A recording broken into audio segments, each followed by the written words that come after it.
Bem-vindos ao Historizando! Hoje, aqui no canal, eu tenho uma presença muito ilustre para vocês. O Axé! Bem-vindo, Axé, ao canal! Obrigado, Tati. Eu sou Axé Silva, do canal Café com Axé. E estou muito honrado de participar aqui com a Tati para falar uma das coisas que mais é uma das minhas paixões, que é falar um pouco sobre o trabalho que eu faço, que a gente desenvolve, que é sobre atualidades. E vamos conversar muito sobre outras coisas também. Espera. Ótimo, vamos sim. Galera, olha só. Então, o assunto do vídeo de hoje é sobre atualidades. Mas como assim, Tati? A gente vai entender um pouco que raios é isso de atualidades. Será que eu tenho que acordar todo dia de manhã, ler o jornal inteiro, decorar o nome de todo mundo, todos os políticos, decorar todos os eventos que estão acontecendo? Calma, muita calma. Eu sei que muitas vezes a redação do Enem ou a prova do Enem deixa a gente muito preocupada, mas a gente tem que entender que também não é bem assim, não é mesmo, Axé? Não é. Então vamos entender. Axé, eu chego lá para estudar e chego e falo assim, não, hoje eu vou estudar atualidades. O que eu vou estudar, Axé? Então, Tati, eu vou contar um pouco, vou pegar uma historiazinha antes para a gente entender até onde, né? Como é que chegou essa questão das atualidades. Houve um momento nos anos 80 em que se começou a proliferar, a se desenvolver muito as discussões sobre a geopolítica. Perfeito. Né? Então a geopolítica fundamentalmente era uma discussão a respeito das questões de choques, de guerras, de conflitos, áreas de tensões, a disputa de espaços, não é? E especificamente esse tipo de assunto é um assunto que realmente foi explorado em vários exames na época. Também há um processo de coincidência, né? Final dos anos 80, você tem a queda do Muro de Berlim, você tem a dissolução da União Soviética, você tem uma nova ordem internacional, então a geopolítica abriu muito espaço para isso. Perfeito. Mas como qualquer ramo de conhecimento, né, e de informação é dinâmico, o que acontece? Chega um determinado momento em que há uma abertura, né, uma ampliação de examinadores querendo assuntos que não fiquem apenas associados à questão da geopolítica. Então começou-se a utilizar um termo, porque geopolítica é um termo meio assustador, né? Você fala, vou falar sobre geopolítica. Você fala assim, what? Como assim, né? O que é isso, né?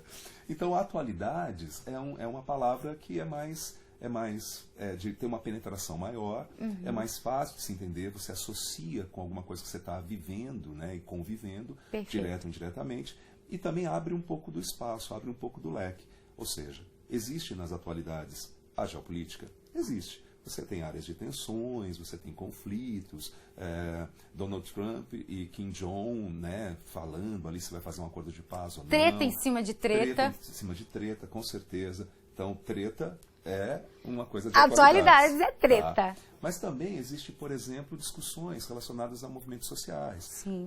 Existem movimentos bastante interessantes, o empoderamento feminino, a questão LGBTQ, a questão relacionada às minorias de uma forma geral. Então, há também uma questão sociológica envolvida, Sim, que é muito importante, né? Aspectos filosóficos, eventualmente, o que é a pós-verdade, né? O que se fala. Você tem embates, por exemplo, entre uma visão moderna e conservadora. Então, as atualidades, ela obriga, de uma certa maneira, a você sair um pouco da zona de conforto. Perfeito. Não é? E eu acho, Axé, que quem tem que estudar atualidades tem que ser fera em quê? Humanas. Humanas. Não. Você vai tem que falar ser fera em humanas. E faz miçanga. Com certeza. Mas aí que tá, você falou um ponto muito interessante. A questão da década de 80, a queda do Muro de Berlim. Sim. Tudo isso, o período pós-Guerra Fria aí, e aí o embate aí entre a história e a geografia no sentido de, é história? É geografia? O que é? Tem professor de história que vira e fala, não, caiu o Muro de Berlim, já não é mais comigo, mas não é bem assim, mesmo porque o Muro de Berlim já, 30 anos, né? 89, 30 anos em 2019, junto comigo.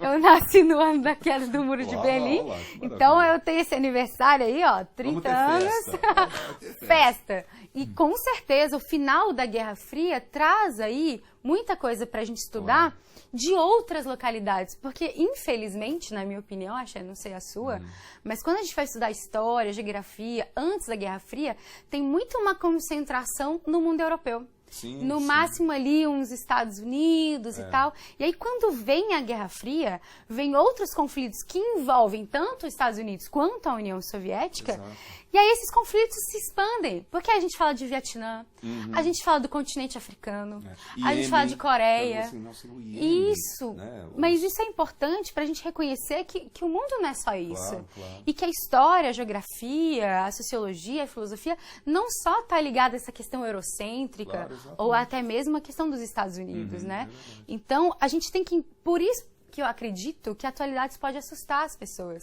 Assusta justamente por causa dessa ampliação. Né? Perfeito. O grande problema, um dos problemas que existe é de que as pessoas às vezes sabem de tudo um pouco e de tudo um pouco mal. Né? Então ela já ouviu falar, puxa, eu já ouvi falar um negócio, mas tipo, eu não sei, isso é importante, me ajuda. Né? Isso, perfeito. Entender o que se precisa saber também. Porque a gente, por exemplo, quando fala, sei lá, Guerra do Vietnã ou Guerra da Coreia, aí vem todos aqueles nomes, né? Que Sim. não são nomes nada fáceis para o português, para a gente Claro. compreender. Aí a gente fica, nossa, eu tenho que saber norte e sul, quem é o líder do norte, quem é o líder do sul, e tal pessoa assinou tal tratado, e aí tem todos aqueles tratados gigantescos. Então, assim, é também se acalmar no sentido de calma. Você não precisa decorar tudo isso ou achar que isso também é que vai resolver uma questão.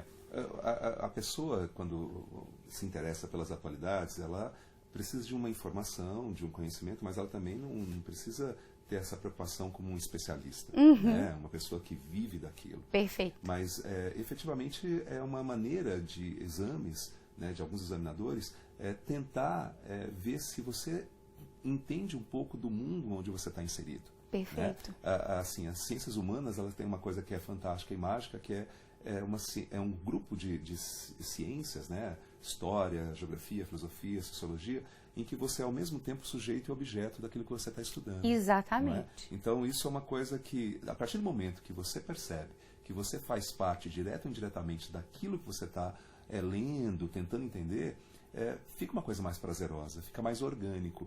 E a partir do momento que fica mais orgânico, efetivamente passa a ser uma coisa menos maçante. Sim. Né? Mas a pessoa tem que ir. Hoje a gente tem uma relação muito passiva, né? De esperar as coisas, né, chegarem até nós, até pelas redes sociais, e o grande problema é esse. Às vezes chegam coisas, informações, né, as mais variadas nas redes sociais, e assim, acho que no inconsciente coletivo acredita-se que aquilo é uma verdade. Né? Num mundo de fake news, você tem que tomar um certo cuidado. Né? Porque daí você vai criando verdades, vai compartilhando aquilo e, no final das contas, não tem nem um pouco de fundamento. Exato. A gente tem que tomar cuidado, inclusive, então, com essa questão do material. Sim. O que a gente vai, então, encarar? Pô, Tati, mas a partir, então, da década de 80 é atualidades, beleza. Mas o que eu vou, então, abraçar ali como atualidade e aonde eu vou abraçar isso? Claro. Aonde eu vou recorrer, né?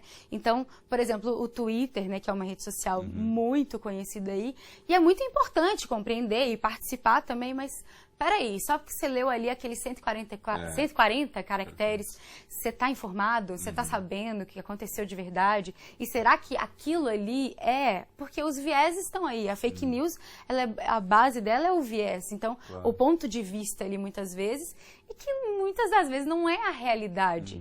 Então compreender isso e saber enxergar essas coisas, e aí que tá, aí onde eu vou recorrer para estudar atualidades, o que eu vou fazer, porque é tanta informação que a gente tem todos os dias em redes sociais, jornal, tudo, que a gente fica perdido. Claro. E aí como é que a gente faz? Então, eu acho que uma coisa que é importante quando você pensa em entender mais as atualidades é de ver qual é a repetição daquele assunto. Sim. Né? Buscar também as fontes primárias, fontes confiáveis. Mas se você eventualmente percebe que um assunto está aparecendo muitas vezes em muitos veículos de comunicação, é sinal de que você tem que olhar com atenção para aquele assunto. E também perceber que todo meio de comunicação tem o seu grau de parcialidade, tem a sua opinião ali embutida. Então é interessante você, eventualmente, quando vê um assunto que é relevante, de perceber qual é a conotação que é dada naquele texto. Né? Existem parcialidades, as mais variadas. Peguemos uma coisa que realmente é sintomática e é das atualidades, né? Brumadinho. Sim. Né? Foi tragédia, foi crime, foi um acidente ou foi tudo isso? Então, quando você pega um jornal e ele se refere a uma tragédia, de certa maneira aquilo tem uma ideologia, não é? Se ele fala que foi um crime, puxa, a palavra crime já dá uma outra conotação. E é muito importante que você possa pegar todos esses, né, esses prismas, né, esses caminhos e criar sua própria opinião, né?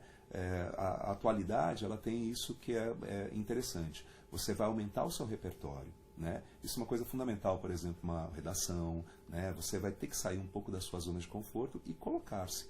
Mas o que é importante é pensar que, ao se colocar com fundamento. Sim. Né? Mesmo que você faça a defesa de um determinado tipo de ponto de vista e que eu discorde de você, todo o assunto ele tem dois lados, no mínimo. Né? Então é possível que você crie um repertório diante dos valores que também você tem como ser social que é. Né? Mas acho que o caminho é procurar fontes fidedignas, fontes primárias, né? Fontes relevantes e tentar, de uma certa maneira, ver aquilo de uma maneira ampla, né? Ver todos os ângulos possíveis àquele assunto.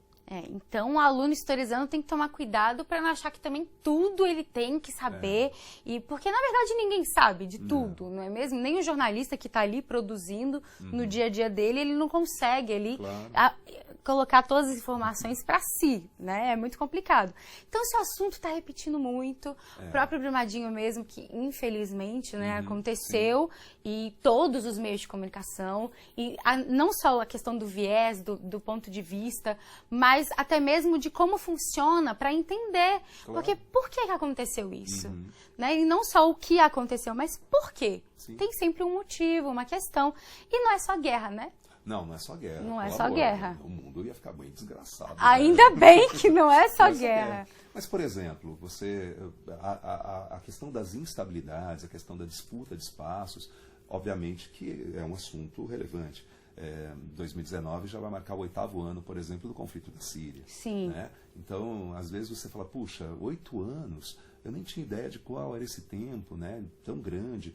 Então, às vezes é interessante você criar essa linha do tempo, né, de como começou, quem são os protagonistas, o que cada um desses elementos que estão envolvidos nessa situação desejam, qual a consequência disso, o que são os refugiados, os apátridas, né? Como é que está a situação atual, e provavelmente um examinador ele não vai querer saber se você é contra ou a favor, né? O governo sírio, ou se você é a favor dos rebeldes, ou é a favor dos curdos, ou do Estado Islâmico. Né? Mas é interessante que você tenha uma noção do processo que leva aquela área a ter uma instabilidade.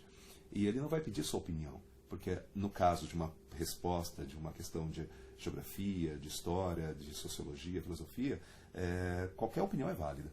Então ele vai querer saber o processo. É muito importante entender o processo. Também é interessante perceber, por exemplo, uma questão que tornou-se polêmica, que foi a exposição aqui do ator, né, que estava nu e, enfim, tinha uma criança que estava envolvida ali. Aquilo virou um chamariz para as artes. Sim. Né? Então, assim, além da questão se você é contra ou a favor, se você achou aquilo bonito, feio, não é essa a questão. Mas é mostrar que a arte também é um elemento de contestação, que é um elemento que faz você também sair da zona de conforto.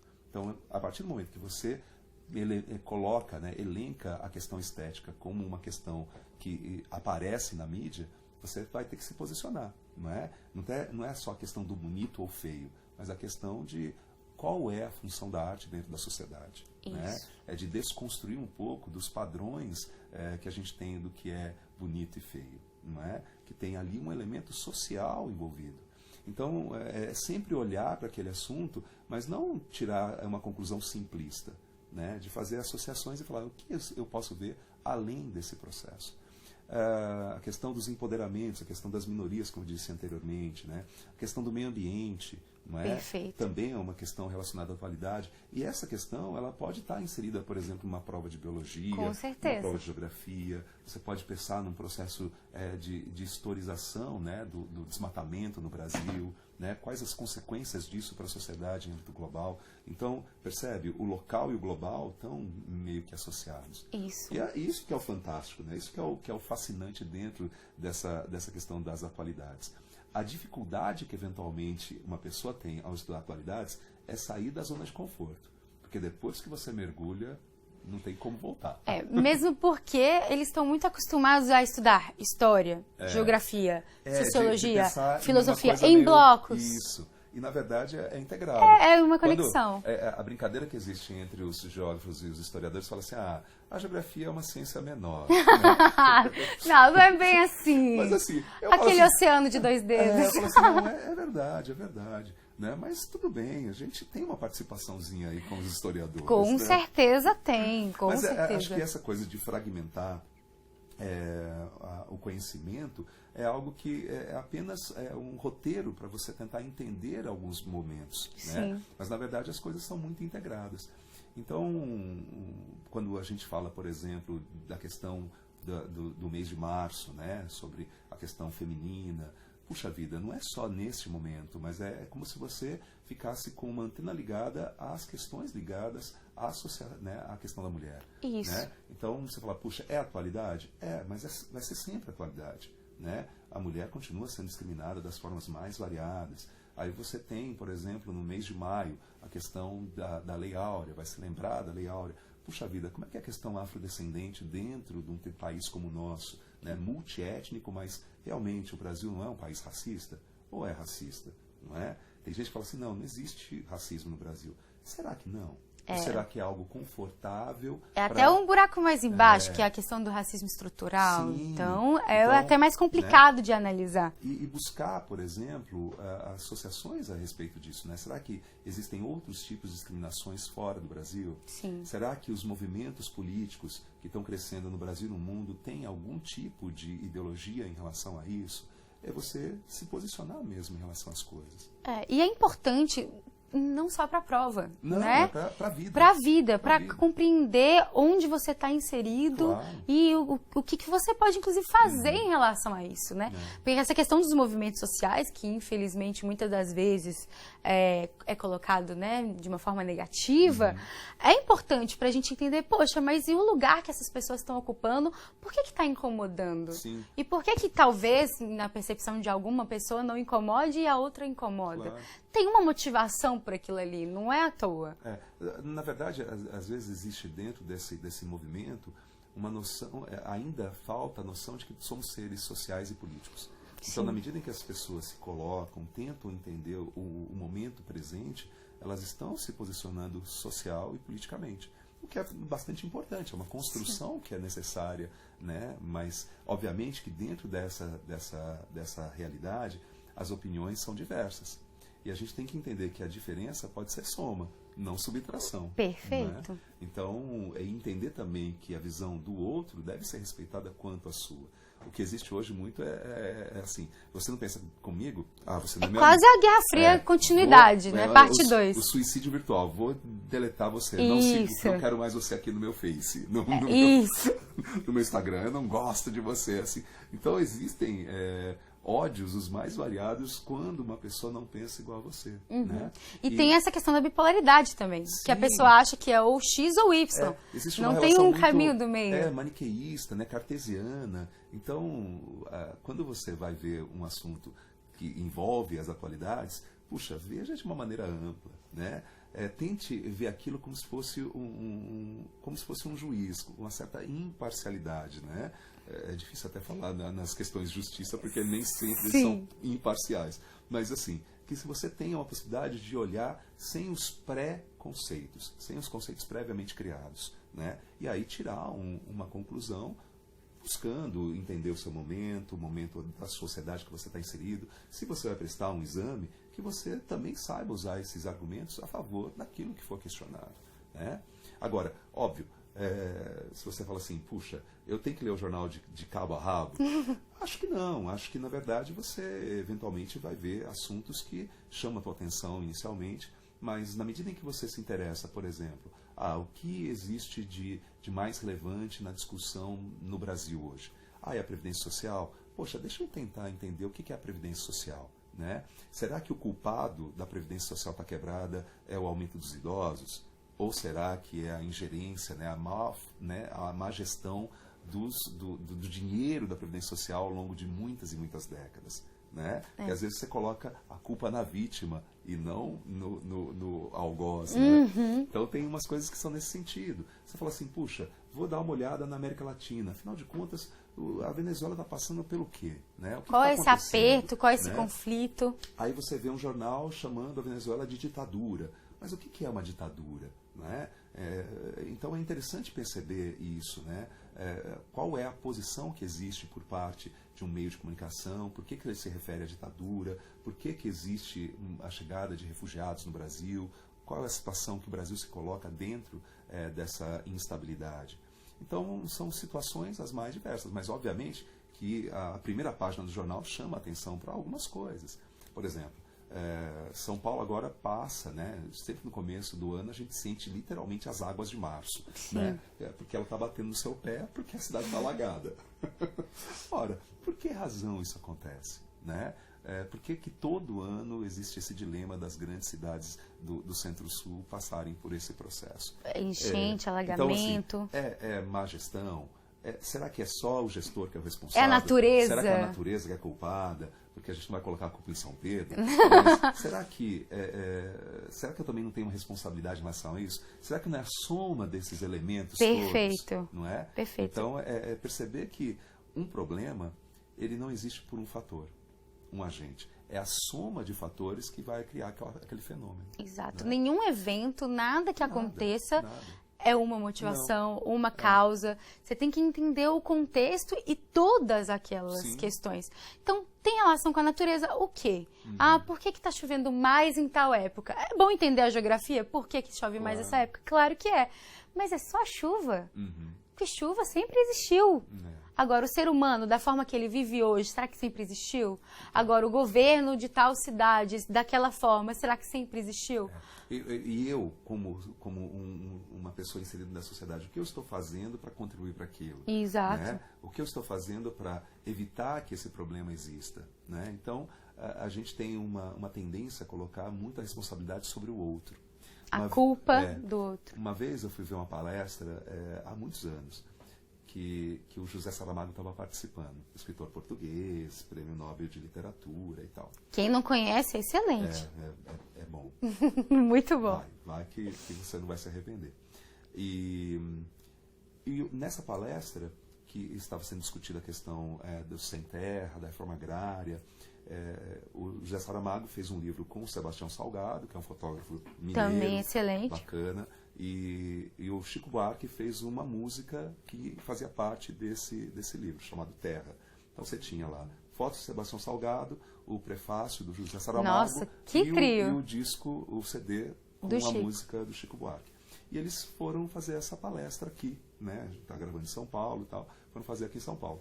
Eu lembro que eu cheguei 5 horas antes da abertura. Fã número 1. Porque eu falei, eu vou entrar na sala onde eles estão, porque ia passar, né, em vídeos, em telões. E aí teve um determinado momento que um rapaz, abriram-se perguntas, né, abriu-se espaço para as perguntas, para fazer para os convidados, e um rapaz foi lá e falou assim que, perguntou para o Saramago se ele não achava que, de certa maneira, todas as coisas que estavam acontecendo sobre a questão agrária no Brasil, sem terra, conflitos, tinha a mão dos Estados Unidos.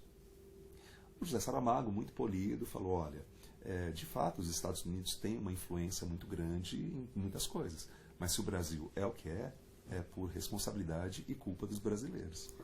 Então a gente tem sempre essa tendência a se safar do problema. O problema sempre é o outro. Né? Então acho que a atualidade ela também exige de você se colocar e também se posicionar e agir. Né? A atualidade ela leva você também à ação. Né? A ação social. Então, isso que é fascinante. Perfeito. Essa questão de colocar a culpa sempre no outro, os Estados Unidos é do mal, então não. Gera um conformismo que fortalece ainda a passividade.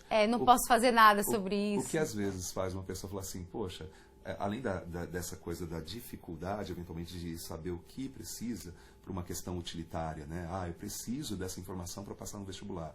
Então ele precisa saber separar o joio do trigo. Muito bem. Mas, além disso, se você olha mais à frente, poxa, por que a atualidade incomoda? Porque vai tirar da sua zona de conforto.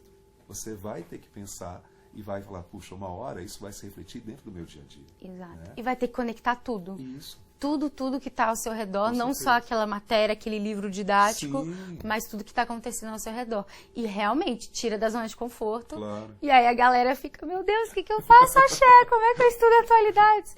Axé, muito obrigada pela sua presença eu que agradeço, aqui. imagina. Vamos reforçar o convite. Gente, tem um canal sensacional, Café com Axé. Já vão lá se inscrever, mas curte esse vídeo primeiro, Ah, claro. né? Se Curta. inscrevam no Storyzando. Aham.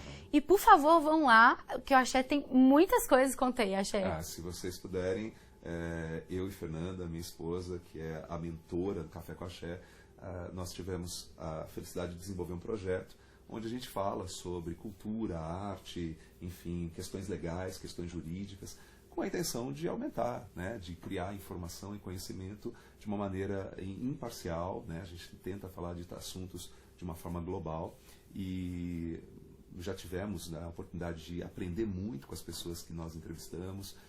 Eu falo uma série de coisas lá, você vai ver, procure ver. Fernanda, minha esposa, meu amor maior, também lá fala uma série de coisas muito legais. E eu também vou falar. E é verdade, daqui a pouco. Vai ter vídeo também verdade. no Café com Axé comigo. Com Então, certeza. já se inscrevam E acho lá. que uma das coisas que a gente mais curte no Café com Axé, além de toda essa preocupação em querer fazer uma pequena contribuição para as pessoas entenderem algumas coisas que estão acontecendo aí, é de que a cada 1000 inscritos no canal a gente ajuda uma ONG. E ao ter contato com essas ONGs, a gente aprende muito. Né? Existe um movimento muito bacana e positivo de ONGs que a gente não conhece, que não estão aí na mídia, mas que estão fazendo transformações que, olha, são fundamentais para fazer desse país um país bacana. Bem melhor. Como você disse, fazer a nossa parte. Claro, né? sempre. Perfeita iniciativa. Então, não percam, vão no canal da Axé, se inscrevam. Inscreve aqui, clica, inscreve lá. Vou deixar o link para vocês. Muito obrigada pela atenção. Já se inscreve no Storyzando e curte, como eu disse. E curte lá também o vídeo que já estarei no canal Café com Axé. É isso aí. Um beijo. Até a próxima. Falou. Eu vou repetir um muito obrigada, que eu acabei de ver que eu enfiei a mão no microfone.